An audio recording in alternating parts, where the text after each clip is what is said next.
MGM Resorts NBA Summer League 2018. Tournament play continues here in Las Vegas between the Utah Jazz and Orlando Magic. Now, the winner of this game is going to advance to face the Memphis Grizzlies Saturday at Thomas & Mack. It'll be at 10:30 Eastern on ESPN2, and of course, all of the games are streaming on the ESPN app. Welcome back into Cox Pavilion, everybody. I'm Kristen Ledlow, alongside our Stu Jackson. Jared Greenberg will be joining us from the sidelines momentarily. But Stu, some pretty disappointing news. A few of the guys that we were looking forward to playing are not going to be playing. There's no Mo Bamba in this one. There's no Jonathan Isaac in this one. There's no Grayson Allen in this one. So who are you going to be watching? Let's start with the Orlando Magic side first. Well, I'll tell you, that just spells opportunity for someone else is what it does. So, as I look at this game in the Orlando Magic, I'm looking for some guys to step up. I mean, you have a guy like Wesley Iwundu, who's a second-year player for the Magic, and has had what I think is a not as good a summer as he would have liked. This is an opportunity today for him to step up. Or Troy Caupain, who is an undrafted player in 2017 out of Cincinnati, who's averaged 12 points a game in our summer league. Is it a chance for him to step up his game? And then on the Utah Jazz side, again, you're looking for people to step up, and the key player for me there is Georges Niang. Right, here's a guy, again, he's been playing 25 minutes, maybe it's 30 minutes this time, averaged 16 points a game in his previous 3 games. Let's see if he can really carry his team to a win here.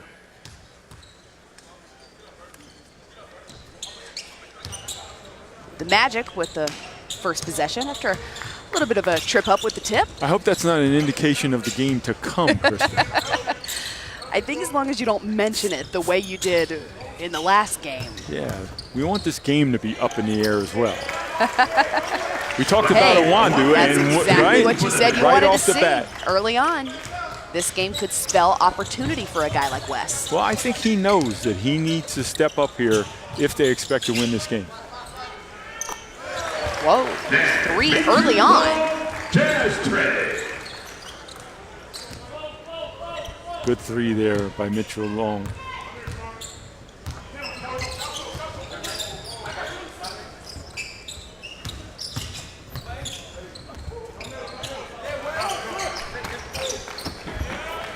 Wes trying to find his shot rhythm there early on, but the putback is good.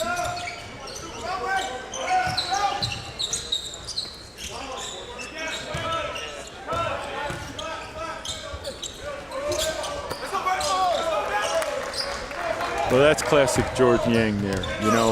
Not the greatest athlete, you're going to find here in Summer League, but very crafty, knows how to play. Good attempt at the rim there, trying to use the rim to protect himself. Speaking of rim, how about Khem Birch? It's getting later, Stu, and the jokes are going to be headed downhill. Pretty impressive, though, the Orlando Magic as a whole, not just this Summer League team, but the draft picks that they've made, as long and as athletic as these guys are. Yeah, and you got to display there that athleticism, but you look at the Orlando Magic and their regime down there with John Hammond, Jeff Weltman. Does that name ring a bell? They were in Milwaukee when they drafted a guy by the name of Giannis Antetokounmpo. Wow, you nailed it. So they like length. They like length, and it appears to me they're trying to establish the foundation of the Magic based upon defensive length, the same way as they did in Milwaukee. Well, I was taking a look at the Magic's picks in this draft. Each one of those guys at least plus 8 inches from his height to his wingspan. Incredible, the length, the athleticism. Yeah, and you add to it last year, who'd they take? Jonathan Isaac. That's right. Again, one of the largest wingspans in the draft in 2017. And where did he play, Stu? In Tallahassee, Florida, at Florida State. Well, I only know Tallahassee for one thing. Me? It's the home of Kristen Ledlow. And T-Pain I don't know also. what else they're famous for. There's the link. Well, comfortable, sitting aside. Yeah, length doesn't look as well when it's sitting down. It really doesn't. Shooting 2 throws. But we were told prior to this game that this was a combined decision between the medical and the coaching staff because of how much these guys have had to play just in these last 9 or 10 days. Yeah, it's a sound decision. I mean, listen, they've had 6 practices, 3 games in 9 days. And, you know, particularly for a guy like Bamba, you know, coming out of 1-year college, he's not used to anything like that. And so if it's a precautionary measure to give him rest, while I'm not in favor of necessarily giving young players rest, I do think it's prudent, you know, on the Magic to just sit him down, let him watch. Perhaps he plays another day. What do you expect from him, though, thus far in his rookie season? What are reasonable expectations for him in Orlando? You know, I would expect one thing from Bamba, and that is to impact the game defensively for the Orlando Magic during the minutes that he gets. You know, to me, he's not a 32, 36-minute-a-game player. But I'm talking about when he's in the game, impact the game defensively. And listen, you know, I don't think it's out of the realm of possibility that Bamba split some time between the parent club and the G League. The Lakeland Magic. Again, to put him in a different situation, a different role where offensively now he's a little bit more of a vocal point if he's with the G League team, and then comes back, you know, to the Magic and, you know, obviously is able to impact the game in a different way. But when you have a young player that can defend and impact the game defensively, more times than not, you can put him on the floor in an NBA game and he can experience some success. Shout out to Shelly Wilkes, the president of the Lakeland Magic in its inaugural season. I will see her in just a couple of weeks at the Lakeland Magic's Women's Leadership Brunch. Our Jared Greenberg is standing by with more. Jared? Yeah, and then we'll see the G League, I'm hearing, out here for the G League Showcase out in Vegas in the winter, Mandalay Bay. That'll be a lot of fun when all the GMs and scouts will be out here looking for the next great thing. But guys, talking about, you know, Bamba and Isaac. Remember, Isaac, injury-filled rookie year. It was a nice move there and the score by Ray. But talk to Jonathan about how much different this was as opposed to last year when he played 3 games out in Vegas. He said 100% different. Felt so much more comfortable being out here in his sophomore season. And Stu, we talk about what a huge difference that sophomore showing makes. When you're out here in Summer League, you've had professional experience, you've learned how to manage your time, you've learned how to manage your workouts and your body. You've gained a lot of confidence. What is it, though, that stands out to you about the biggest difference between the rookie and sophomore showings? Well, the biggest difference is just the seasoning and the confidence level that you gain after that 1 year in the NBA. I mean, you look at some of the better second-year players that have performed here in Summer League, and I'm talking about John Collins with the Hawks and Josh Hart with the Lakers, Bam Adebayo with the Miami Heat, Justin Jackson at Sacramento. I mean, De'Aaron Fox at Sacramento, Kobe Simmons, you know, who was an undrafted player or late second-round player. Way out here in Las Vegas. I mean, that season with the Memphis Grizzlies, you see him out here, he's playing at a different level than first-year players. So that's what Summer League and getting that 1 year of confidence with an NBA club can really do and really elevate or vault you into the next phase of your career. Utah Jazz on the run.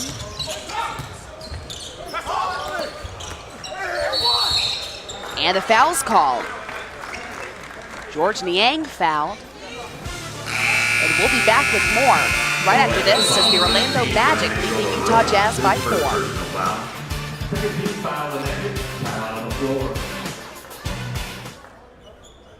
All right, out of our first time out here between Orlando and Utah, we were just talking about the Magic deciding to rest 2 of their bigger name players, Mo Bamba and Jonathan Isaac, due to the compact number of games they're playing in a short amount of time. How about the Utah Jazz? Remember, they hosted 3 Summer League games before they even got to Vegas, and Grayson Allen didn't necessarily have the best showing in terms of shooting, and he's officially listed out due to rest today, but it is worth noting that during the pre-draft workouts, he did suffer a bit of an adductor strain, so the team taking it easy with him, building up to him being able to play in back-to-back days. Remember, guys, they're hoping that he can add to what is already a great package of guards in the backcourt for Utah, guys that can shoot, do it, a little bit of everything, but so far, Grayson Allen shooting just 23% in 4 Summer League games.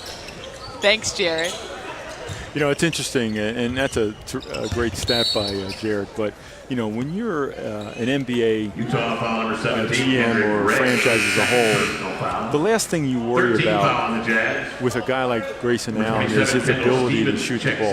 They know he can shoot the basketball. but they also know that he's out here in Summer League going through trying to get a feel for the speed of the game, and that's going to have its liabilities. But if he's doing other things, competing, defending, passing the basketball, making other players better, the shooting piece of it will come along, particularly for a guy like Grayson Allen. He was also excited to meet Quinn Snyder, who was also coached by Coach K at Duke. Thinks that it'll help him in his rookie season because he'll use perhaps some of the same terminology, some of the same coaching concepts. Yeah, there's no question, and I'm sure from Grayson Allen's standpoint, there's a familiarity, with Coach Snyder. I mean, once you're a Dookie, you're always a Dookie, and you always get drawn back to home. Oh, I've heard. I think Coach K does a great job of just, maintaining the culture of former players and getting them to come back, whether it's for events or it's that like type sitting of thing. here next to Grant Hill. Yeah, so, I mean, they know each other. Come on. So. Enough. You think it's worse than Carolina? I don't know. I think I just probably work with Grant more often than some of our UNC cohorts. I see. You mean Kenny Smith, I mean. That's true. Kenny is pretty unbearable. Yeah. That was Diamond Stone inside. Magic now with possession again. The kick out outside. It's like the ball is staying here. The holding foul. Loose ball foul number 50, Diamond Stone is was Brian Angola on the attempt. 15 foul on the Jazz. Magic possession. And Hill inbounds the ball.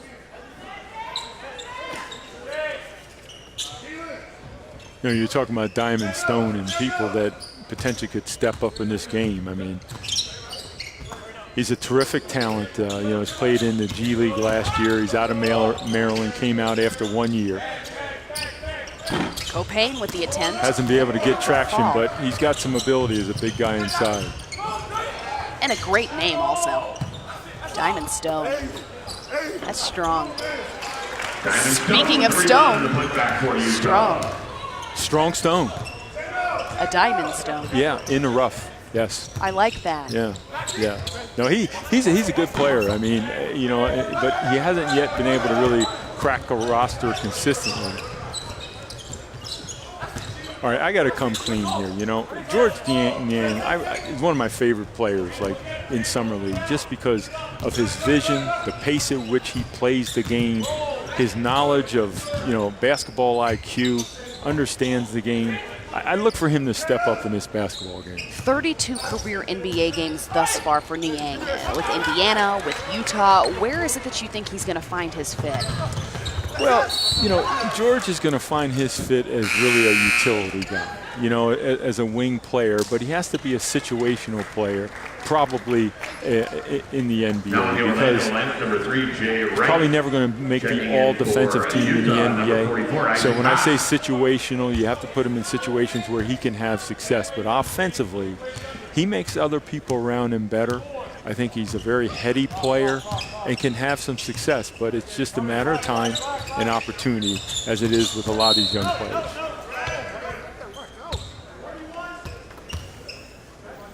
Another foul's called, this time on Niang. Utah foul number 31, George Niang. His first personal foul. Brian Angola again on the inbounds.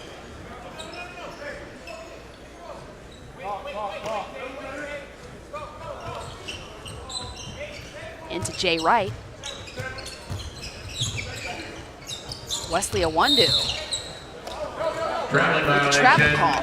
Go say it, Kristen. He had happy feet. Oftentimes, again, just doesn't say, it's not as pleasant as it sounds. Yeah, but when players make that catch, they want to go before they're ready to put the ball down on the floor, and they pick up that back. They pick up that back foot.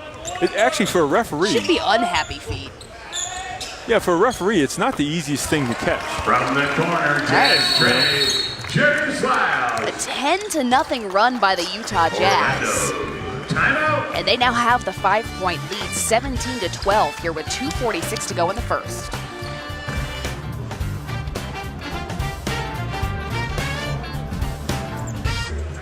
As tournament play continues here, we've got the last of the first round games between Utah and Orlando, a 5-point lead for the Jazz. But in a second round matchup, Los Angeles, both the Clippers and Lakers looking to advance. And it looks like the Lakers, the top-seeded Lakers, will do so 78-67 with less than a minute to go in the fourth. Yeah, and in that game, Josh Hart has scored 20 points. And Kristen, if you had to pick an MVP of the Vegas Summer League, I think he'd be the runaway winner at this point. And again, you talk about guys who get some of that professional experience and then come back just beaming with confidence. Yeah, you know, we saw it from Josh Hart during the NBA season last year when he got an opportunity. He's just one of those players that can do a lot of different things aside from score the ball. But now he's starting to consistently make a three-point shot, which is a testament to his work ethic and his development. Even here at Summer League, they're playing him a little bit at the point. Not that he's a point guard, but he has the ability to make point guard type plays. Our Jared Greenberg is standing by. Jared. Sue, New York City has called, and they're wondering how you could put Josh Hart ahead of Kevin Knox for MVP considerations out here in Summer League. Everything's bigger in New York, isn't it, Jared? Oh, Kevin Knox. Knox. It's been a while since he was there, all right, Jared? Google it. 2 minutes remaining in the period. 2 minutes. I'm Utah sorry, Jazz with Knickerbocker possession. fans. Yeah. Just the seamless transition back to the call. You see that right there? That's broadcast professionalism.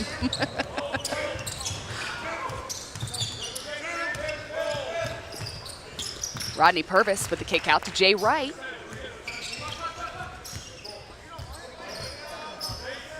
Magic have fought their way back in this game. The mid-range jumper won't go. Jazz headed the other way with a 2-point lead.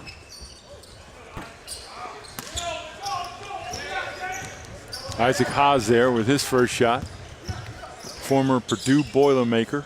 Stevens for three. He'll pull. Looked like he had his feet set and in rhythm. Can't get it to fall. Yeah, just a missed shot. That one won't be a missed shot for the Utah Jazz. Yeah, Keelan Martin was an undrafted player this year from Butler University. Has the ability to shoot the long-range shot, can put it on the floor. Again, can't emphasize enough. There's opportunity in this game for guys to step up.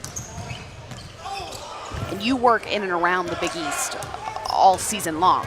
He was all Big East first team this past season as well. Yeah, he's had an outstanding career at Butler. You know, he's 6'7", got good size for his position.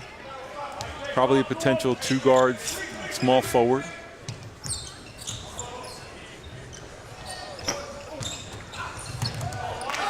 Martin yet again. The Magic with another opportunity to score here. Down by 3, with 11 seconds to go. And a foul to give. Wright looking to create and does from the mid-range. Knocks it down and cuts that deficit to just 1 as time expires. And Hill can't get it to fall. The Utah Jazz now leading the way 20-19 over the Orlando Magic. Coach Steve Clifford also in attendance. We'll be back for the second quarter.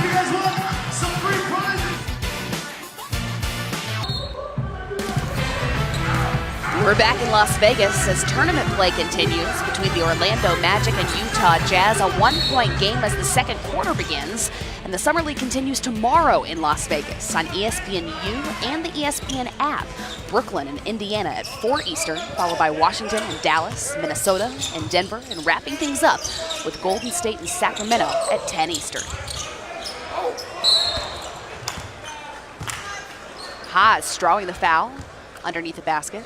You said you wanted to see him go up strong, Stu. That more what you were looking for? Orlando foul number 24. Well, I'll tell you, he's just such a mountain of a man. And if you get him... That was poetic. Yeah, Beautiful way to put it. But a player of his size, if you allow him to get positioned that deep in the lane, bad things are going to happen for your defense. I mean, this guy, when I say a mountain of a man, he's 7'2", 290. Had an excellent career at Purdue. Suffered a tough elbow injury that didn't allow him to play in the NCAA tournament, so he's just making his way back. How close is that to, or was that to Shaq-like size around the age of 22? Well, he's bigger than Shaq was at this point. He's a big man. Well, that means he's got a bright future ahead of him, huh? Yeah. And right now, he's Kem Birch's worst nightmare in the Orlando foul Magic. for 3, Jay Wright. If you look at the First two of them personal standing side by side, Second team foul on the Magic. if Haas stood in front of him, you wouldn't be able to see Birch. That he is. Birch, though, has been an effective part of this game, both on the offensive and defensive ends thus far. Very active defensively. Orlando foul number 24, Kem Birch. As he, of course, fouls as soon as I say it. Well, yeah. Well, what's transpiring here is that, you know, Haas, who's not the most mobile guy in the world, but already now this is his second time at the free throw line. Once because he gets good position in the paint. This time he takes the ball off one dribble, drives it to the lane, gets fouled. He's a load to deal with, regardless of, you know, how well you think he plays. He's a presence out there on the floor that can't be denied. Do you think that he could play in today's NBA? The post presence is not that wins games, wins playoff series anymore. Posts are expected to be able to stretch the floor and to hit the three. Well, here's my answer to that, whether or not big men can play. Name me a champion in the NBA that hasn't been able to protect the rim or rebound the basketball. All right. So as much as you feel that big guys have been devalued, if you really want to win on a big level, you still need players on your roster like a JaVale McGee, like a Jordan Bell, you know, that, you know, or like Zaza, guys that can defend, rebound, and protect the rim if you expect to win an NBA championship. Magic with possession. Jay Wright again looking to create, gets it inside to Kem Birch, who draws the foul. And that may be how he's able to gain back the advantage inside. Speaking of rim protectors, downing that muscle milk. Mo Bamba, the, plus 9 inches advantage between his height and wingspan? Listen, with that wingspan, Kristen, you could set Mo Bamba in the lane on a chair and he'd still protect the rim. I mean, he's so long. I mean, it's incredible. Think about that young and athletic lineup, though. Yeah, it's going to be young fun. front line. I mean, you've got Mo Bamba, you've got Jonathan Isaac, you've got Aaron Gordon, who's back in town. That's going to be a tough lineup to beat, at least athletically. Yeah, there's no question. Magic are a young team. They're headed in the right direction. They appear to have a plan. And in time, they're going to be a team to be reckoned with.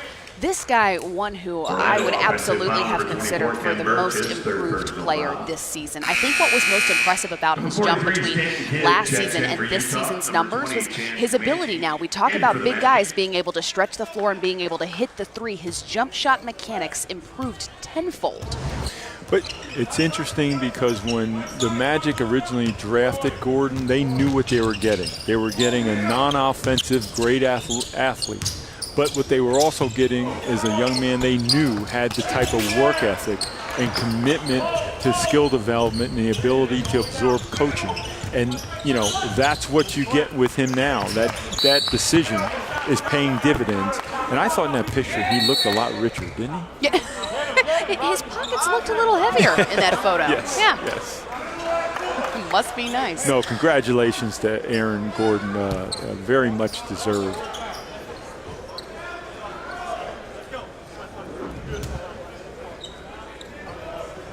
The Orlando Magic again looking to create, but look at this. Haas and Comanche. Well, Comanche, I'd take a step back. I would take a step back. I don't know if you can win that fight. You know, you're trying to build an NBA career, and now you're jeopardizing it by potentially getting in a fight with the biggest man this side of the Mississippi. I don't get it. It's not a smart basketball decision for me. Just not a smart decision. Yeah. What's the term? Stand down. That's kind of a life decision Comanche, also. stand down. I mean, when you got man in the middle of your last name, though, you probably got to feel like you got to get out there and defend it. I guess. You know the term. Man, that's my middle name. Well, it's You the know middle the- part of my last name. Are you familiar with the term causing a ruckus? Why, yes, I am. That's what Isaac Haas is doing in this game. With his defense, his rebounding, the fact he's getting to the line, Causing a and ruckus. he's trash talking. That he is. Yes. I mean, the intangibles, Stu. Also what they would, well, what the dictionary would define as an instigator.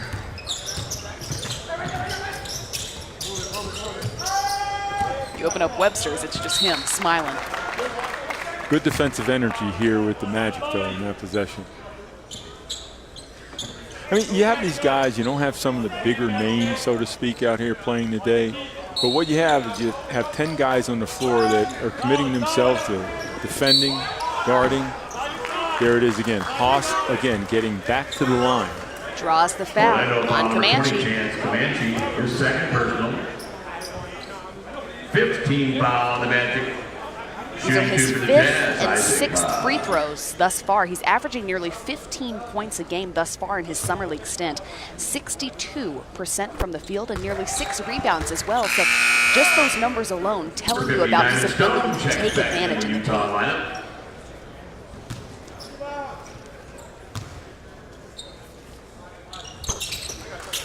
The Utah Jazz take the 4-point lead here in the second quarter, now 25-21.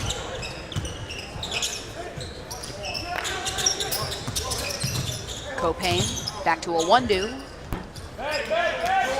Hill with the rebound and headed the other way.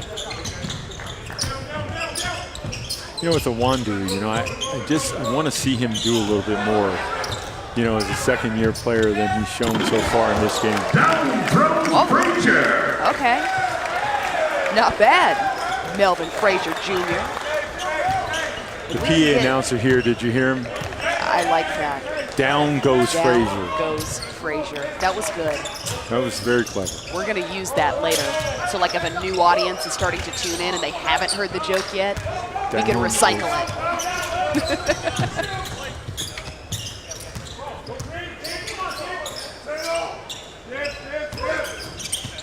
Frazier looking to go back to the rim, gaining confidence. Can't get that one to go, but the fight inside, the Jazz come up with it, headed the other way. Ray back to Haas up top, but he'd probably like to get inside the paint.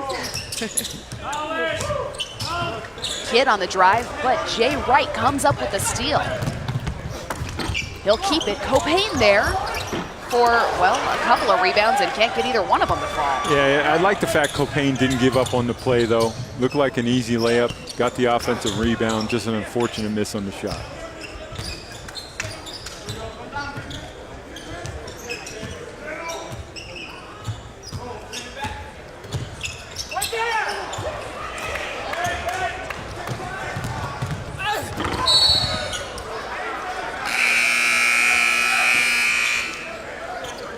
We've got a 2-point game now.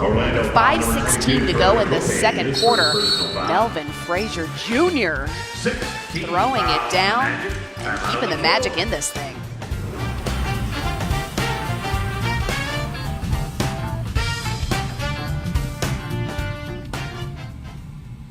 With the Magic and the Jazz in the second quarter, and we figured we'd get a new experience. They're coming into the stands with first-year head coach of the Orlando Magic, Steve Clifford, and we did it here, Coach, strategically because we got your bosses around here. If you want to earn some bonus points, suck up a little bit, say some nice things about Jeff Wellman or John Hammond, you know, feel free to do so. I may do that. Yeah, it's good. Good start for you, right? No question at all. And they have, I mean, if you look at, I think, our younger players, you can see that the imprint that they put on our roster in the last 2 years, length, versatility, two-way players, which is, as you know, is so much what our league is about now.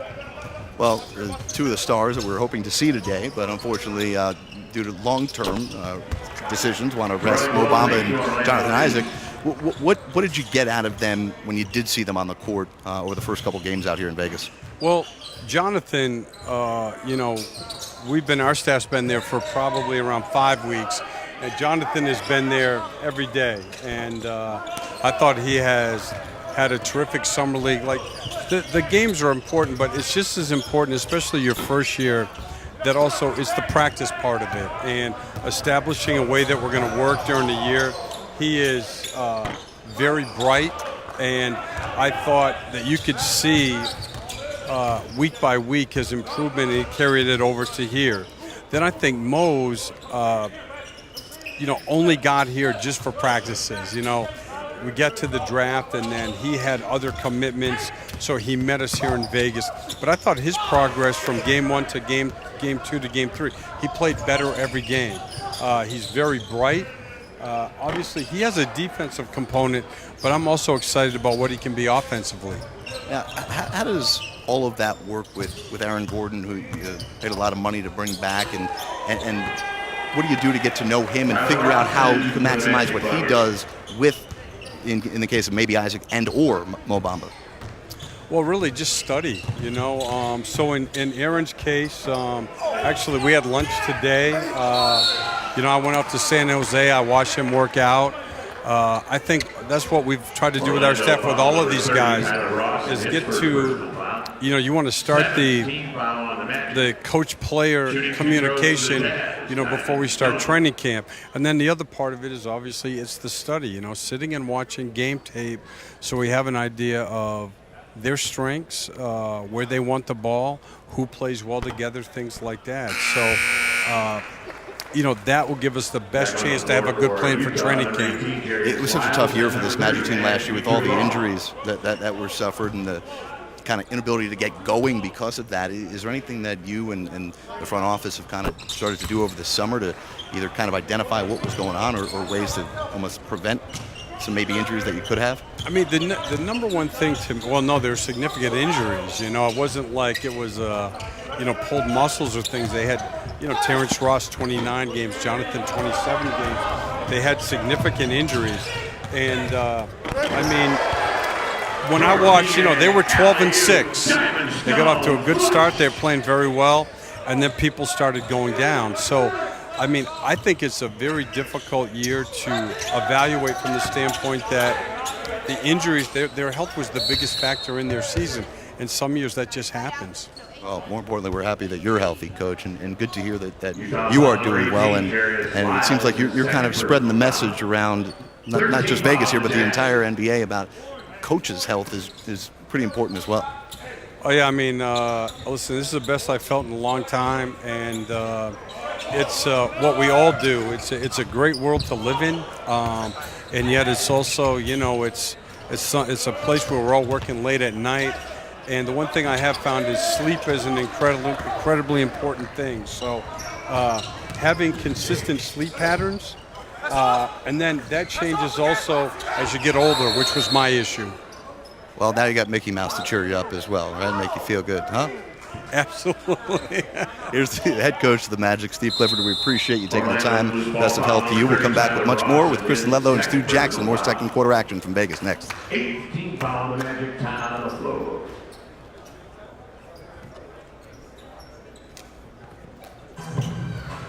Utah Jazz lead the Orlando Magic 31-27 here with 2:37 to go in the second quarter. I'm Kristen Ledlow alongside our Stu Jackson, and our Jared Greenberg just spoke with head coach Steve Clifford. A lot of major moves on the coaching carousel that could make some huge impact in the Eastern Conference this season. Yeah, it was an excellent interview by Jared of Steve Clifford, and I really feel that the Orlando Magic, we talked earlier about Mike Budenholzer, but the Orlando Magic made a great hire with Steve Clifford. Because I think what Coach Clifford will bring is a defensive mindset to the Orlando Magic that they haven't had in recent years. And I think it's an outstanding hire. Things didn't work out in Charlotte, but it was not for a lack of success. His teams played hard, they played consistently, and they always stayed in ball games. But you look at that hire, the one with Mike Budenholzer, who offensively I think is very innovative in Milwaukee.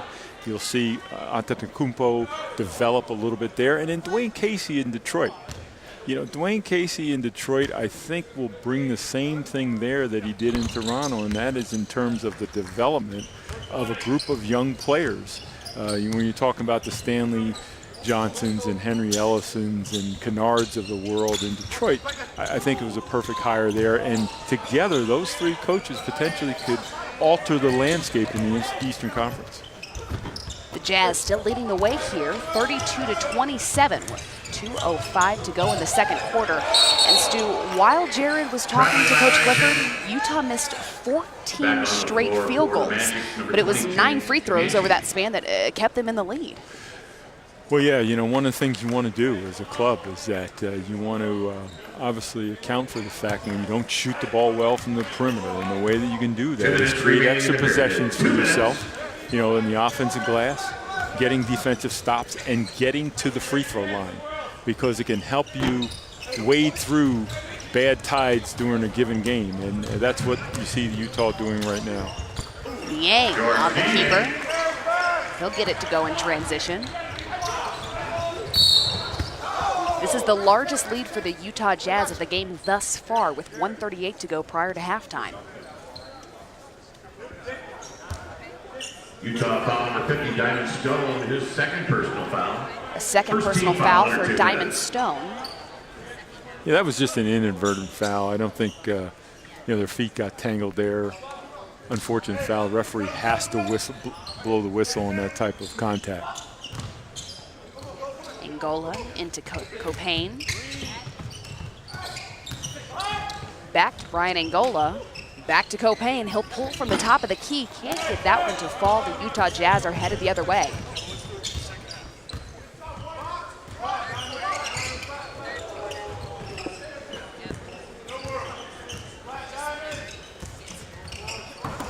Long on the keeper. Yeah, Mitri Long, that was an excellent drive and finish at the rim there. With the reverse. A little bit of a crucial point in the game here for the Orlando Magic. Frazier with the attempt, but the putback is good. Comanche. Key putback there, a stop and another score. Cuts the score to 5 here, possibly 4, and you're feeling good about yourself going into the locker room. But you give up an open 3 to George Niang. That's not what you want to end the period. So instead of being down 4 or 5, you're down 10. 7 points for Niang thus far. Copain with the kick out. Brian Angola can't get that one to fall.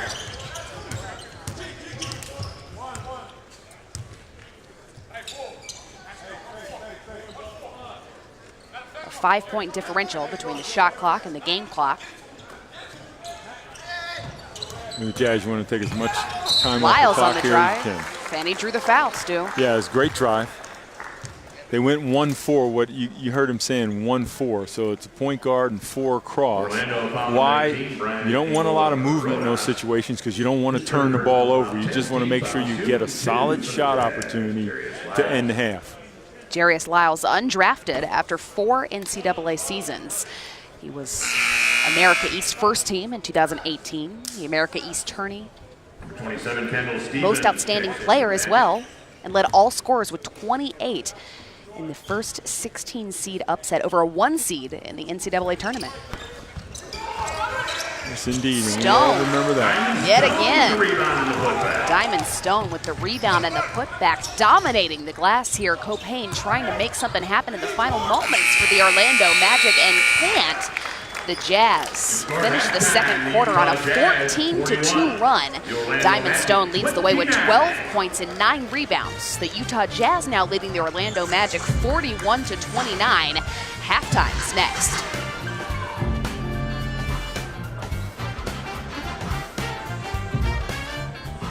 Shooting after practice, doing things to be ready for a season. It kind of, made me want to follow and do the same, man. That really helped a lot. There was so much scrutiny, so much intensity, sometimes really bad feeling because you've been so successful.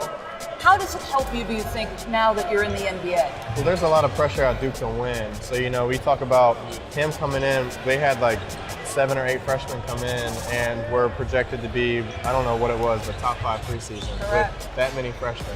They have a lot of expectations to just be dominant from day one, and a lot of times people don't realize it takes some adjustment, it takes a lot of learning, and then once they get comfortable into it, then you see what they got. There were a lot of people who loved you and a lot of people who said, I don't like those guys. So when you face those moments, was there one that stands out that you remember where maybe you got to turn inward? Me personally, I remember, and I'm sure you remember too, but it was in Indiana. We came out of the tunnel. Everybody came out, and Grayson comes out. The whole arena just goes crazy, booing him. At Grayson. At Grayson, yeah. They didn't like him very much. I guess not. They showed it a lot that night, but I think just seeing that, I think that brought us together. And coach, kind of told us we got to play for G. Not only that game, but the rest of the season when it would happen, we would try to come together as a team. And draft night, who won for best dress? This guy, He said he was very up humbly. there. I had to get that. He was up there. Wendell was up there too. Oh, Wendell. Wendell I was would say loud. That Wendell was too. pretty tight. Yeah, Wendell was loud. I've never seen that. Gave So. that little. Yeah, Wendell has some, and his whole family was matching too. So Yeah, that's pretty I'll tight. probably say Wendell. All right. I ain't thinking about that. You brought that up. You're up there too, though. Pretty good draft night for Mike Krzyzewski and Duke, and it's been a great summer out here in Vegas for Wendell Carter Jr. Much more second half action to come. We'll be joined by Hall of Famer and Jazz legend Karl Malone with Kristen and Stu next live in Vegas.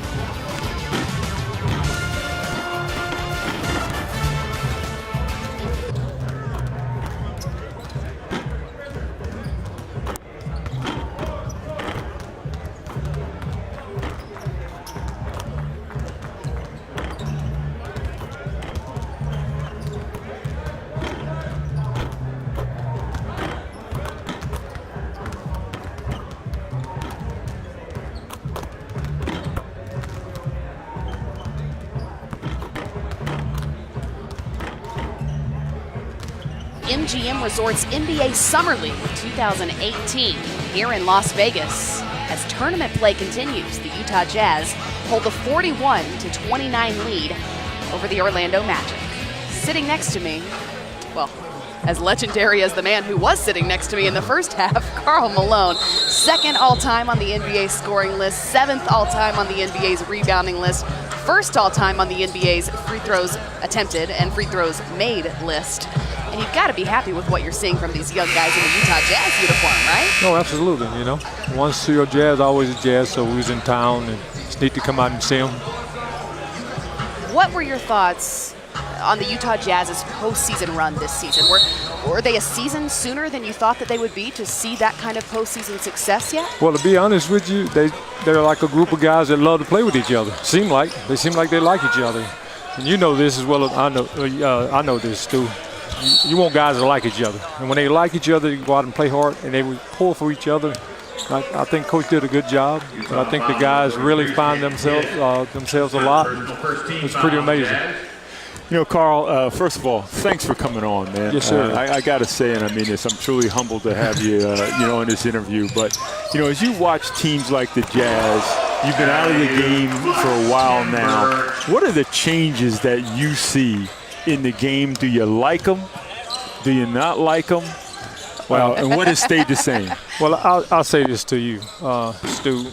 My main thing is analytics, as far as I'm concerned.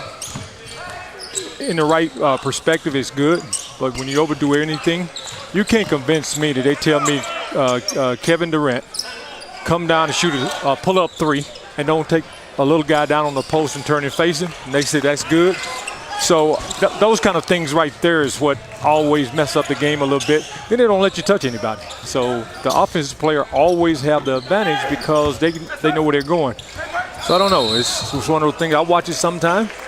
Sometimes I don't watch it, So you understand now. Now, you were a pretty good perimeter shooter, but you understand if you were in today's NBA, they'd have you out behind the three-point line. Stu, that's why I'm not in the NBA right now. You look like you still could be, though. Well, I'm a hunter, fisherman. I like doing that stuff, so I got to stay in shape. But the air get real thin out here, Stu. So, I'm not going to say what it is, but it's a beverage company to say know when to say when.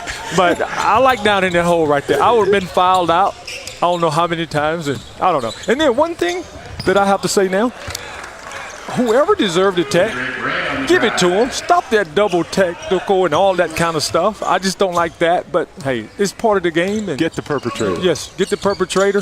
But I tell you what, some of you little fellas playing power forward, Yeah. Oh, Lord. You would have been able to play Would not have 3 more survived. years. Yeah. No, sir. I would have fouled out right away. But I'm saying, it's always amazed me when you listen to guys saying this guy can guard this guy. Who would they guard? Like, you wouldn't guard Clyde Drexler, and he's a 3 in a 2. You know, we would say mouse in the house all the time. Right. But right now you don't have to because he's just hiking up threes. So it's different. I don't know how good it is for the game, but the game is in a good place. But I think it's just moderation. They just force things too much. And been watching this. Tell me when they run a play. Well, not in Summer League. We've been trying to call it. I don't know. Your but guess is as good as hey, ours. Look, I will never get invited back again. But tell me when they're going to run a play, just one-on-one, and get out of the way. Have you for the fourth quarter. Well, offensive basketball right now, it's all about concepts. Okay. No, it's all about who's coaching. Go ahead. I'll put y'all on the spot right now. Tell me 5 coaches in the NBA right quick. Just rattle them off. In Summer League? No, just in the league. Oh, in the league, period. I was like, wait a second. What? Steve Kerr, Ty Lue, Steve Clifford. You put me on the spot. Quinn Snyder. You get nervous. She pulled Quinn Snyder. Oh, Coach Popovich. Okay, you should have said that first. You don't wait him to last. He's not typically on my mind as a sideline reporter. You know, we've got a bit of a rough relationship. That's okay. No problem. I love him, though. I love his interviews. When y'all go to interview, you give one word. They ain't messing with you guys. Right. But he's one of my favorite. Him and Coach Sloan, they're my favorite. But the game, we get back to what you were saying, the game is good. But to me, and when somebody going to lift some weights around this place? But anyway, fair point by just you. Me. They're smaller than I am these days. You know, Carl. You're out here today watching Summer League, and you see these young guys. And as you reflect back when you were a young guy, and you probably didn't play, as I recall, you didn't play right away. No. What would be your advice to these young players as they begin their career in the NBA? I would tell every young guy here, work hard, leave it all out there, be respectful, number one, and act like you love the game. And it's not a fashion show. Seriously. You just go out and play the game. If you want to get a coach on your side, listen to him in the huddle. Play the game the right way. Play hard. Play hard. Don't play dirty. Play hard. And it'll be over with like that. Seriously. It's like you think you can play forever. And then whatever you do, take care of your money. Because when that last check, I don't care if you make $30 million your last year. Your last check is your last check. And be around people you can trust without all these agendas and stuff like that. Be around people you can trust and enjoy the moment. Enjoy the process, but work your butt off. Yeah. What are the qualities that you think could perhaps translate from Summer League success into the NBA? I'm sorry? Some of the qualities that you notice about these young guys out here playing in Summer League, what are some of the qualities that you think stand out to you that you think could translate to the NBA? Well, one thing can translate to the NBA. All these guys are trying to make a team. Balls on the floor, get on the floor. Yeah. Right, get on the floor. If you're going out of bounds, get out of bounds. Pass, make an extra pass, and take the easy shot. It's just simple things, simple fundamentals about basketball. But I want to say something right now. I am so tired of all these AAU things going around. It's just a lot. It's a money pit. It do not help the NBA. I don't care what anybody say. You can get more out of finding a coach, having your child one-on-one instruction instead of a lot of one-on-one ball hog and stuff like that. That's what I think. The AAU traveling basketball have not done anything justice, college either. That's just my humble opinion. It's also changed the culture of basketball. It have changed the culture. What it's telling you now is just go dunk. You're going to get on this network, Just go dunk. The fundamentals of the game, the pass, everything is just a pass and a shot. Like put the ball on the floor. Whatever happened to the jab step, those things right there. That I have another one for you. Yes. A V cut in the post to get open. No. Well, everyone just no. Right? You got to change direction. If the guy's sitting there playing you got to get eye contact with your teammates. It's all those kind of things. And then, do you stay after and work on your game? Do you stay after to work on your game? A lot of these guys don't. And I was working with the Jazz one time, but my goodness. Okay. Yeah, we'll have to take a break. No. We're going to have you stick around, We're though. going to have you stick He hears around in his head, and wait, finish we that have to go. thought. All right. Okay, well, in 5 seconds, yes. But we're going to bring him right back, don't worry. Hey, I heard he's in my ear. Come on, break. I got you.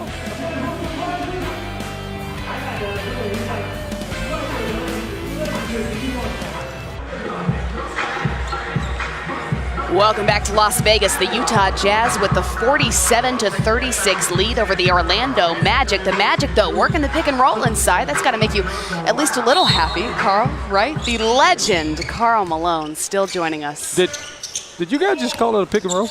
Ish. I thought that would make you happy. Sure didn't. I guess it would if they would put a body on somebody. My goodness, that's a pick and roll. You got to set a screen. Oh, yeah, set a screen first. You're going to get the ball back. Where was the pick? He didn't roll. But he did dunk, so okay. He'll be on the highlight tonight. Okay, so I do want to ask you, Carl, because you are second all-time on the NBA scoring list. I shot a lot. LeBron James, that's fair, is seventh currently.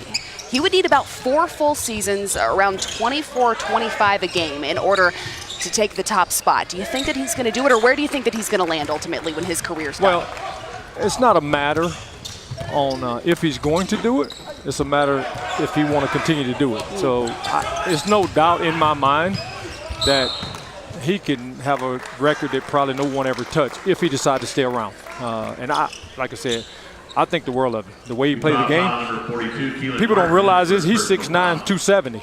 Yeah. So when he hit a little bug on the windshield, they go flying. But it's not a doubt in my mind if he chose to stay around.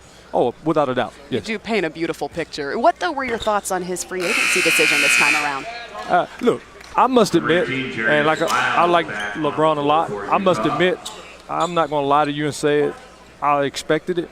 I really expected him to stay in Cleveland. I really did. Now, that's just me personally. His son's playing and all that. And you know as well as I know, Stu, people take this thing way too serious sometimes. And I don't know. Every person want to be able to go back home, but you know how people were the last time he left. He left different this time, but I did not see that coming at all. I really didn't. But, hey, he haven't made any bad decisions, too many bad decisions, I don't think. No, he hasn't. No, he hasn't. But the thing about it is he played the game hard. He played, and I love to watch him play. He get all his teammates involved. A lot of times his teammates not ready, but I did not see that coming. But I will say this, and I need to say this. My year with the Lakers, it was nothing but pure class. So him going there, he's going to class. And I'll tell anybody that. The way they treated me and my family there, and it's just amazing. So him going there, it's going to help all of his brands as well. So. Well, 6 of 8 of the all-time leading scorers in the NBA have played for the Lakers at some point. Do you think that perhaps some of that is continuing to solidify his legacy? No. Let me tell you something. It's always amazed me when people talking about legacies and all that. His legacy was already set. Solidified. Yes, all these guys yakking.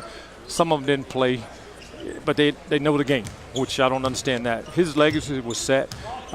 It's just the way it happened. And you guys are amazing because y'all keep up with all the stats, you know. So, but I need you to share a stat with me because you're talking about brands and legacies and longevities, all right, as it relates to LeBron. But part of your brand as a player was number of consecutive games you played, how many years you played without injury, without rest. Compared to an age today where, you know, analytics have taken over and rest is at a premium. Talk about the difference in that era and this era. I don't agree with just about none of that. Not against you. Yeah. Number one, rest. No, you rest when you die. Until our soldiers, until our soldiers rest. Yeah. So when Commissioner Silver stepped in and say stop all that, I commend him for that. And then number two, when you're hot, when you are scorching hot and you just throwing it up and it's going in and the basket look like it's this huge, I would have fought you, unless it was Coach Sloan, to take me out of the game. It's no way. I want to stay in the game when I'm hot. Well, apart from your very last season, you did play at least 80 games every single season. We'll be back with the last couple of minutes of this third quarter with Karl Malone right after the break. Great stuff.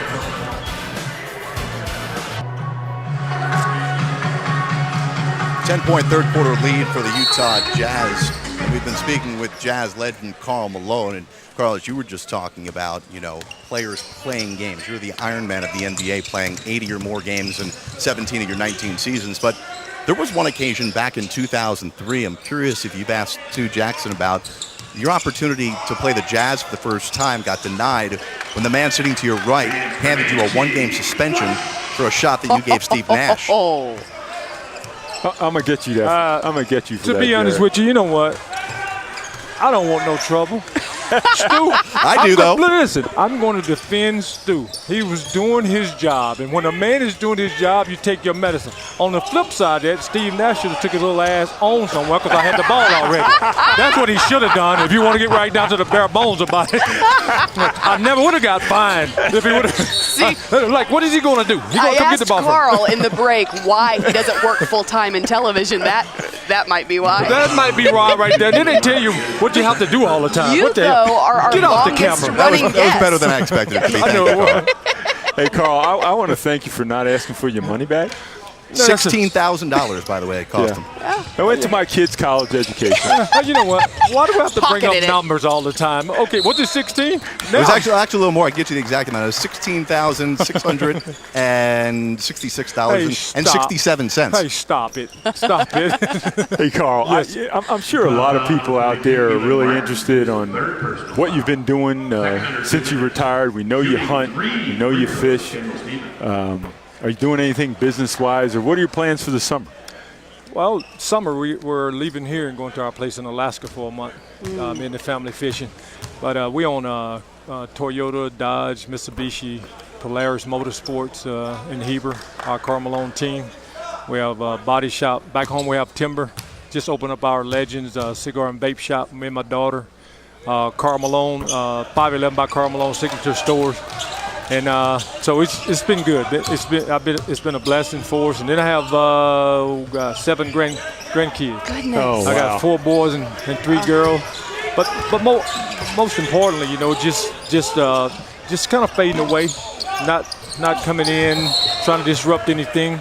But like I said, we're in town right now to launch a barrel aged by Karl Malone with Laura Raw out of Dominican. So we're excited. We're at the Big Smoke. Well, I'm going to disagree with you. Carl, you will never fade away. Okay, Well, even if you try. You know what? I know it. But the fact of the matter is, my respect for the game is so, over the top that I come to game and I get frustrated because the kids don't play hard. They like just play, you know. And that's my thing is, but I won't fade away, but it's like let somebody else do it and enjoy the process, enjoy the moment or whatever, you know. Yeah, but you're a great ambassador to the game. You know, you had a great career. You played the game the right way. You did take care of your money. And, you know, you have Minus a chance that to 16 or so thousand dollars. minus the Stop it with you. $16,000. Why you stirring in there? You got your little witch's brew growing. What? Stop stirring. You, by the way, with 1 minute to go in the third quarter, are our longest guest all summer league long. So just like you, no rest, Well, huh? I don't know why you guys don't help me all the time. Yeah. You want to stick around for the fourth? I mean, we've got nothing to do. Look, well, I have nothing to do. Just hang out here, you know. Yeah. But no, you know Neither do what? we. You know what, guys? For you guys, and just listen to you guys do the game, and y'all doing it the right way. You call them like you see it. I like that. So some of them hit the mute button. I do like the players only sideline. Yes. I really like that because Very those good. guys, you understand what they're talking about, Yeah. and it's amazing. Then I like to watch the guys, in studio and on, sideline. But I really, whoever came up with the players only, it's amazing to me. It's Well, pretty cool. we would be remiss if you didn't give one shout out to Dennis Scott and say players only. Dennis, players only, my brother, players only. He's going to love that. Now, I will be remiss. My daughter's my partner, and we have a slogan at Legends, our cigar and vape shop in Ruston, Louisiana. It's new. Our saying is "Smoke 'em if you got 'em." So my daughter's watching this, so I had to say that. I had to plug that. And it's Legends or whatever. But, that's what I do now, man. I train.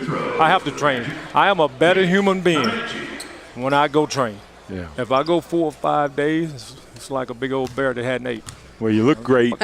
You do. You look great. And that's a life lesson. Smoke them if you got them. Smoke them if you got 'em. Hey, look, that's our slogan. Smoke them if you got them. But now, we're here at the Big Smoke to release our cigar. We've been working on it for 3 years. We got the Jimenez family in the Dominican that worked with us for 3 years, and Hernandez family. So we're excited. It's our big launch that we've been working on. It's barrel aged by Karl Malone. Dominican filler and wrapper? No, we got Ecuador wrapper.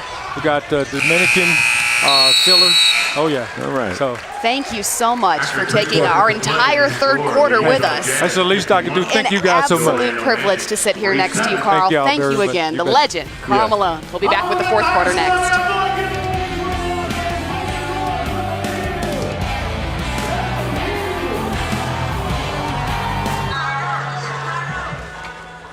We're back at the start of the fourth quarter with the Jazz holding the 51-47 lead over the Magic.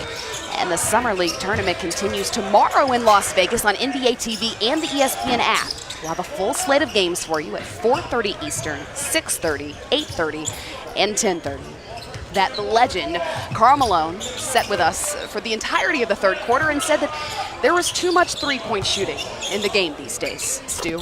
These two teams that we're watching right now have combined 6 of 40 from three. That is good for 15%. Well, in those cases, that's where the three-point shot isn't a good thing. But I thought Karl put it best. Certainly he acknowledges the value of analytics in sports, particularly the game of basketball, but that there has to be a healthy balance. And, so I wouldn't call him old school. I would just call him somebody that's looking for a little bit of adjustment and some common sense once in a while. And you heard him mention about big guys taking little guys into the post. That has to be a better shot than any shot that you get on the perimeter. And it's a fair point. But it was great having him. Oh, my man, goodness. Oh, man. That was what a just, character. Yeah. Right? Just terrific. Jared Greenberg? Well, it's interesting hearing him talk about this because it's been a popular school of thought this season that nobody could build a roster exactly like the Warriors and beat them at their own game. And you look at the two teams we have here, Orlando and Utah, two teams that are going to be rather big if they reach their potential. Think about Gobert and then bringing back Derek Favors and some other young bigs that they have, but also Orlando. Now listen, these are modern day bigs that Orlando has that can go out there and shoot like Mo Bamba. But you just think about it, Stu, and Karl Malone probably is going to like the fact that if a team is going to knock off this Warrior dynasty at some point, they're probably going to have to look quite different than Golden State. Well, you know what, Jared, you bring up an excellent point, and sometimes we have short memories, Jared, but do you remember when the Memphis Grizzlies played in the series 4 years ago against the Golden State Warriors during their run? Yeah. They had the Warriors on the ropes. Why? Because they were playing Pau Gasol. And then Conley goes down with an injury, but they were tempoing the game, slowing it down, going inside, extending possessions, and basically shortening the basketball game because they were so big inside with Gasol and Zach Randolph. And that seemed to be the formula at the time and a way to slow down the Golden State Warriors. Yeah, but then Steve Kerr said, we're not going to guard Tony Allen, and then the series ended. Yeah, but they did suffer an injury. But my point is that if I agree with you, I don't think you can reconstruct a team that's going to compete with the Warriors on the perimeter. I think you've got to craft a team that plays a little bit different style and has other strengths to counteract their ability to get up and down the floor and speed the pace of the game. Because the talent at every position on the Warriors roster is simply not going to be beaten individually, you've got to beat them at a game that's not their own. No, that's exactly my point, and I hope that someone figures that out. And because if you are going to beat them, you have to be able to not only defend them, but offensively, you have got to play a way that takes their offensive game out of the game, slows it down, shortens the game, and then maybe you have a chance with a little bit different style of play. Who at this point in the NBA do you think is most poised to be able to put an end to the Warriors dynasty? Oh boy, that's a really tough question. I don't necessarily see one out there at this point, just because the Warriors are still young. When you're talking about Draymond and Klay Thompson and Durant and Steph Curry, they're still so young, and now they have that championship pedigree, that DNA. They know how it's done in the postseason. It's going to be a really difficult task to beat them. Now, Houston playing the way that they do, perhaps they have a chance, because you could argue that they do play a different style. It's a much faster style. But what we saw in the Houston and, in Golden State series is that when, Chris Paul did go down, acknowledge that. But when you have that day or two to prepare with a team that's as defensively oriented as the Warriors, they're tough. It's tough to beat them 4 times. Very difficult. Do you think that the loss of both Trevor Ariza and Luke Baamute will perhaps take Houston out of that running to take down Golden State? You bring up a very good point, because I thought one of the best attributes or features of this year's Rockets team is that at the end of games they could put Ariza, Baamute, and Tucker on the floor at the same time, and they could literally stop you.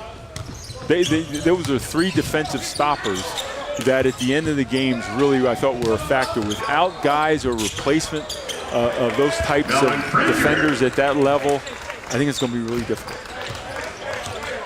The Utah Jazz still leading the Orlando Magic here in the fourth quarter, 57-52. It's been a close game throughout, but the Jazz remaining in control for the majority. Yeah, they have. They haven't separated in this game, but clearly they have the upper hand. Diamond Stone drawing the foul. Orlando foul number 30, Tyler Rawson. His 3rd personal foul. First team foul. Fouls on Tyler Rawson. A double-double for Diamond Stone. Now, this past season, he worked both with Windy City, Salt Lake City, 31 games, 15.9 points a game, 6.4 rebounds as well. And in the season prior, he appeared in 7 NBA games with the Clippers in limited action. But do you think that perhaps a summer league showing like this one, his dominance inside, could help solidify an NBA position? Well, certainly he's doing his job in that he's bringing attention to his game, not having Tony Bradley out here today. You know, Haas and Stone are getting the bulk of those minutes that Bradley otherwise would have had, and he's making the best use of it. And, you know, listen, for any player, you know, on the bench, you have to have the mindset that your opportunity is going to come. His opportunity came, and he's made the best of it today. Kid looking like anything but. That was an adult throwdown, Stu. Yeah, it wasn't a kiddie throwdown? Not at all. Was that your point? Not at all. Again, I told you the comedic value of this broadcast is going to continue to just take a nosedive as the night goes on. Well, no, we got a real uptick with having Karl Malone. It's so true. It's like he really revived the energy of this broadcast. He saved us. We were going nowhere fast, if we're being honest.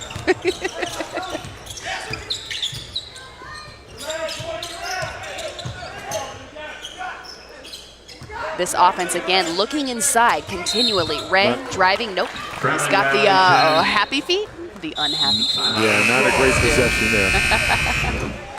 Kidd on the breakaway and throwing it down as the Utah Jazz lead the way over the Orlando Magic 61-54.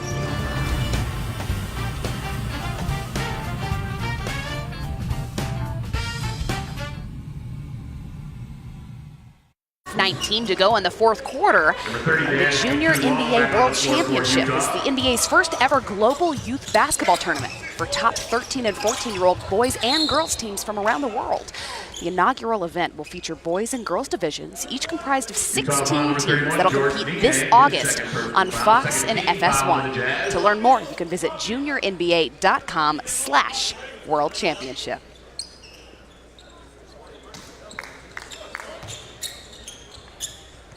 The Magic looking to cut into the Jazz lead here in the fourth quarter with 5:05 to play. Copane getting inside, driving, can't get it to fall. But the Jazz not sticking with the rebound. Birch had an opportunity, but the Jazz headed the other way.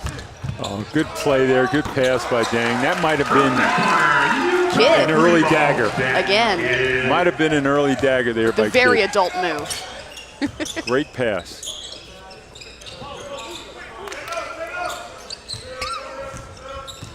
Wes Iwundu pulling up. Gets that one to go. That's what we want to see a little bit more from Wesley. Well, you want to keep it within 10 in these final 5 minutes to give yourself an opportunity. No, there's plenty of time in this game. And, you know, if the Magic, it's really about, you know, getting stops. And I'm going to use the O word again. If you expect to get to overtime, you need more stops like that. Well, folks, breakouts. Go ahead and pop your popcorn, because that word right there means that we've probably got it in store. Number 3, Jay Wright checks in Oh, for some Orlando. more unhappy feet. Looks like we're headed the other way. Jay Wright checking back into this game. Now, if you're the Jazz here, though, what you don't want to do is get into a perimeter shooting contest. Each possession you have, these last 4 moments, you want to make sure you get a good shot, preferably going north and south at the rim. If you defend it, get it out for a good 3, not a poor 3, and extend possession.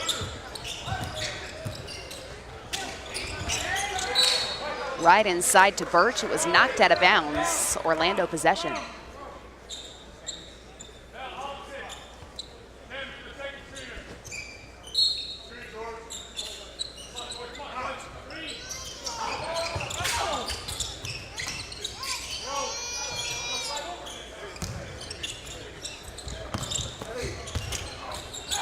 Birch can't get it to fall. The Magic, though, with another opportunity here. Iwundu driving. Again, the mid-range jumper, and he gets it to fall.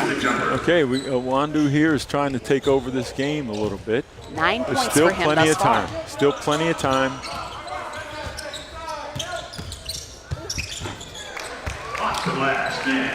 Giving up an uncontested layup, though, is not going to help this. The Jazz again with the 10-point lead now, 68 to 58, and a timeout for the Orlando Magic. We'll be back with the final 3 minutes and 10 seconds next.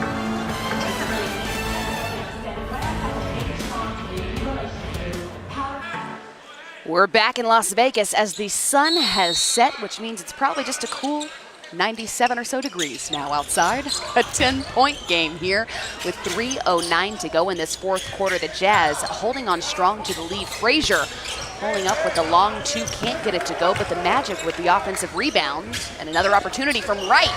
He gets that one to fall. Yeah, wasn't necessarily happy about the shot they got out of the timeout, but they get the offensive rebound, give themselves an opportunity for an extra possession, and they get a good 3. They're still in it. By the way, I The was Magic kidding are. about the weather outside, saying that it may only be 97 or so degrees since the sun is set, but it's actually still 89. No, you know, I've never experienced a day like this in Vegas. It was actually cloudy all day today. It's nice. And tolerable in terms of the heat. That's a nice way to describe the weather here in July. This lead now Another 3. down to 4. 68 to 64 with 2:20 to go here. The Jazz again looking to create. Niang pulls up from the top of the key and gets it to fall. The three-pointers. It's a 3-point shooting contest We here. may want to go grab Carl, let him get back in on this. Wes Iwundu looking to Frazier. 2 minutes remaining in regulation time. 2 minutes. There you oh, that's a nice play. You go inside, come back out. That's a good shot. If you're the Magic coaching staff, that's a good possession. You miss a shot, you can't be unhappy with what you got. How at this point, with a minute 40 to go in this 4th quarter, do you start to chip into this lead if you're the Orlando Magic? Yeah, well, they're getting to the point now here with a minute 30. You know you're going to have to make a 3 or 2. But if I'm coaching the Magic, I want to get something inside because, you know, cut the lead down, right, to 5 points, get another stop, come back, then look at cutting it down again with another 2-pointer. The only way to stay in the game is if you continue to score. You don't need 3s in this case. Yeah, that's a good call by the official. That was an offensive foul.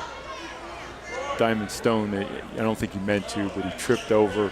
That's illegal contact. Good call. His 5th personal foul. That's his 5th foul. Now that tournament play has begun here in Las Vegas, you only get 6. Prior to this, it was 10. Iwundu yet again from the mid-range. That one's not going to drop. Yeah, they need to score in that possession, I think, to have any shot at this game. I mean, now you're in a situation, if you're the Magic, you got to think about fouling just to get your hands on the ball. Oh, careful there. Down goes the ref. Oh, but he had the presence right and the back wherewithal up. Yeah. to make the call from right. out of bounds. Out of bounds.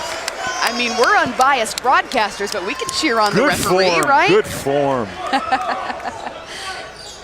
It's Robert Hussey. Also joined by Ray Acosta and Danielle Scott officiating this game. The Magic with another three-point attempt and the excellent offensive rebound and putback by Awundu. You got a foul here. Niang struggling to gain composure, gets it to Ray. Ray back to Kidd, who throws it down. That, though, Stu, the dagger the Jazz were looking for. That was sweet. That was sweet. Nice finish there, Kidd. The Utah Jazz with the 73-66 lead over the Orlando Magic, and This was Kidd. lethal. Whew, So quick. so quick.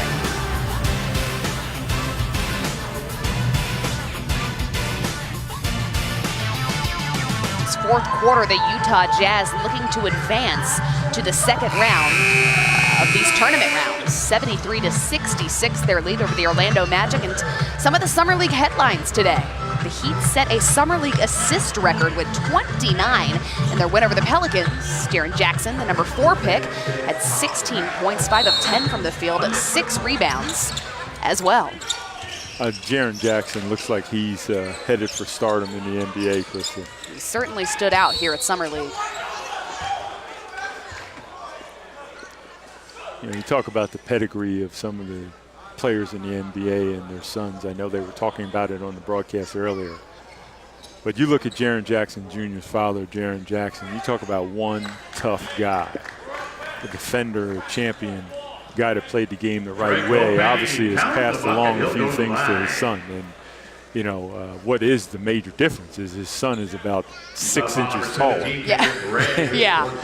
And in wingspan and probably another foot. But you know, Jaren Jackson's going to have a fine career in the NBA. Niang with the rebound and draws the foul. Orlando foul number 25, Wesley These Awundu. final 15 seconds. Now, if you're the Utah Jazz, what is it that you want to do to not only solidify the win? You've done that here. You've done so here. What is it, though? How do you want to see them finish this game? Well, you want to see them finish making free throws because the Magic are in a situation where they have to foul. Free throws in this situation are pressure free throws. You got to make them. And you don't want to ever turn the ball over, even if they get it back one more time. Second team foul. But essentially, this game is over. Shooting 2 throws for the Jazz. Naz Mitru Long. Naz Mitru Long on the line. He appeared in one game with the Jazz last season. Played primarily with Salt Lake City in 40 games, averaged 18 points, 6.1 rebounds a game, and added 4.6 assists, as well as he knocks down that free throw. And the final 10 seconds here. Wright with the penetration, goes back up. He's able to finish with the left. But less than 3 seconds to go, the Utah Jazz are going to advance. Diamond Stone led the way with 14 points and 11 rebounds. A 5-point win for the Jazz, 75-70 over the Magic. Now they've advanced in the bracket. They'll take on Memphis and the young man we were just talking about. This, by the way, another upset for those who are keeping Summer League brackets at home. 22 seed beating an 11 seed. I don't know if your bracket is busted or. Yeah, it's definitely busted. Man. 22 So seed close. beating 11 seed. So close. 4 games tomorrow. 4 games here in the Knox. The Utah Jazz will advance. It's been such a pleasure calling this game with you, Stu. It's been a pleasure. I realize this is your debut, the 2 days Right, as a yeah. play-by-play, but think about your accomplishments so far. You've engineered a Hawk comeback yesterday from 27 down. We have the first overtime game in Summer League this year and the longest interview of Summer League with the great Karl Malone. I mean, we mentioned all of those Karl Malone records. We didn't mention any of mine. I'm glad you got it in there with 15 seconds to go. For Jared Greenberg, our Stu Jackson, I'm Kristen Ledlow. Thank you all for joining us from Las Vegas. We'll be back, hey, right tomorrow. That's right.